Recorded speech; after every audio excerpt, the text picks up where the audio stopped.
Okay, October 19th. Back to Watergate a little bit.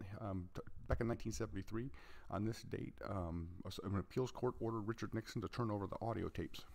There's a taping system in the Oval Office that came to light, and he was ordered to turn over the tapes, and he refused.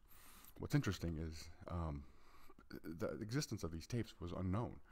And it wasn't until Alexander Butterfield, who was a White House aide, was being interviewed by a Senate staffer and just happened to casually mention an audio taping system that the whole thing blew up. The staffer went back to the Senate and said, "Hey, you guys need to bring this guy in front of you and make him testify about this taping system." So Fred Thompson asked Alexander Butterfield in the Senate about this taping system, and that's when it came to light that Nixon had been taping his conversations. So that started the whole process of going to this, investigating these audio tapes. So, and then this led to the next day, Saturday, the Saturday Night Massacre.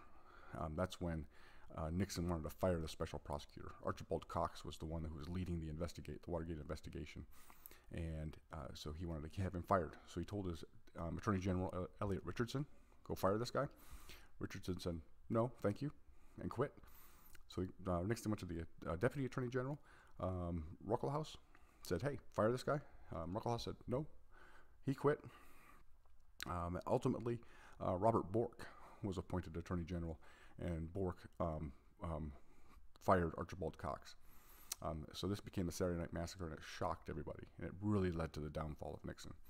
Robert Bork is the same guy who would be nominated for the Supreme Court by George H.W. Bush many years later.